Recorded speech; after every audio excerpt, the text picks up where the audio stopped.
Assalamualaikum warahmatullahi wabarakatuh. Saya, Natasha Salsabila, mahasiswa IAIN Langsa, Prodi Bimbingan dan Konseling Islam. Saat ini, saya sedang menjalankan kuliah pengabdian masyarakat berbasis media sosial.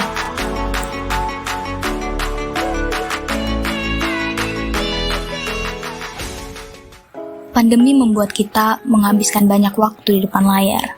Kita bahkan berada dalam multi-dimension ecosystem, di mana kita beraktivitas menggunakan banyak perangkat digital. Pandemi juga membuat kita sadar kalau teknologi selalu bisa menjadi solusi untuk bersiraturahmi dan untuk membuka rezeki. Kemajuan teknologi dan digitalisasi tak hanya membawa perubahan, tetapi menimbulkan kejutan pada tantangan global. Internet adalah salah satu bentuk teknologi yang membawa perubahan, serta potensi ekonomi yang besar di kawasan Asia Tenggara. Potensi ekonomi dari internet bahkan diperkirakan mencapai ratusan miliar dolar. Kita belajar dari tahun 2020 sampai dengan 2021, yaitu tahun perubahan, di mana banyak sekali perubahan-perubahan yang terjadi, atau bisa dibilang memaksa kita untuk pindah dari offline ke digital. Banyak istilah baru yang mungkin tidak diketahui sekarang jadi tahu, dan mungkin bisa dianggap sebuah kewajaran yang baru. Jika sebelum masa pandemi, mungkin orang-orang menganggap bahwa bekerja di rumah itu adalah hal yang tidak biasa. Namun setelah pandemi, bekerja itu dilakukan di rumah. Bukan hanya bekerja, tetapi belajar, meeting, atau apapun itu yang tadinya harus dilakukan secara offline, sekarang dilakukan dengan cara daring atau dalam jaringan online. Semua hal tadi itu terpaksa berubah dikarenakan COVID-19, di mana orang yang tadinya harus berkumpul sekarang bisa digantikan oleh jaringan online. COVID-19 sendiri itu mempercepat proses digitalisasi.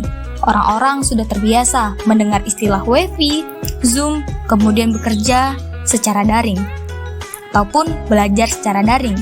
Kebiasaan-kebiasaan baru pun tercipta, dan orang memahami aktivitas bekerja, sekolah, ataupun apapun lainnya menggunakan via daring.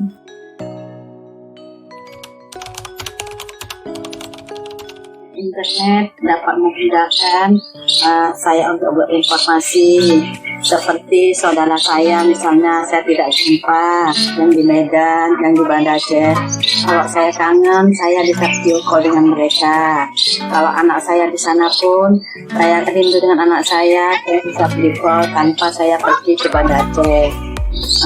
Tapi dampak buruknya, kalau anak saya bermain game, kadang-kadang lupa waktu untuk belajar, tapi saya harus memantau. Dampak baiknya, kalau misalnya keadaan pandemi tidak boleh sekolah, mereka bisa menggunakan aplikasi untuk belajar di rumah. Jadi sangat membantu juga dengan mereka.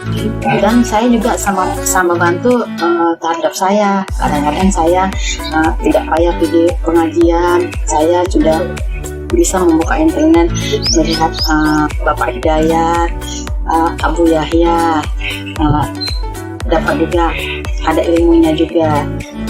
Terkadang kalau misalnya saya ingin belajar mengaji, saya bisa membuka internet itu juga. Dengan di situ ilmu saya bertambah.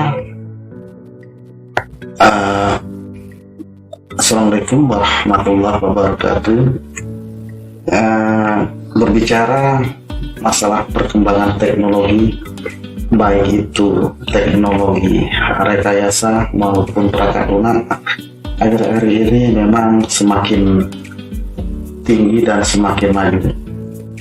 Apalagi kaitannya dengan teknologi yang berbasis data, internet merupakan satu-satunya media yang dapat merangkum dan mempersatukan melalui data.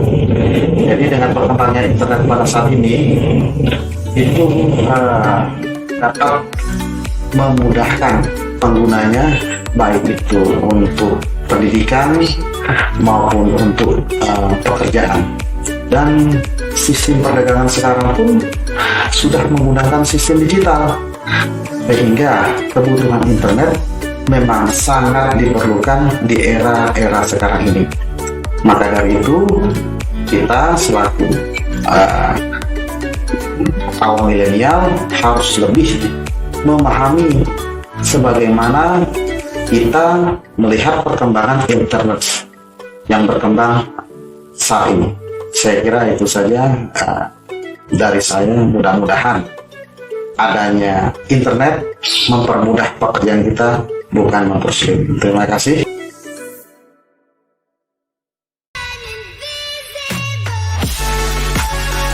Di tahun 2022, era transformasi digital pun sudah terjadi. Kira-kira apa sih yang harus disiapkan ketika kita memasuki era transformasi digital? Yang pertama, mindset. Banyak orang berfokus pada teknologinya, padahal yang paling penting adalah people, manusianya. Bagaimana manusia bisa mengendalikan digital ini? Baik di sisi secara pandang leadership, kemudian menggunakan hingga bertransformasi. Yang kedua yaitu kultural budaya. Bagaimana mengubah kebiasaan-kebiasaan lama menjadi kebiasaan baru yang kita berinteraksi sama manusia. Yang terpenting yaitu berinovasi di era digital ini. Yang ketiga strategi. Bagaimana transformasi ini manusia bisa menggunakan internet dengan teknologi yang dapat sesuai dengan kebutuhannya atau bisa memanfaatkan dengan baik. Terima kasih. Assalamualaikum warahmatullahi wabarakatuh.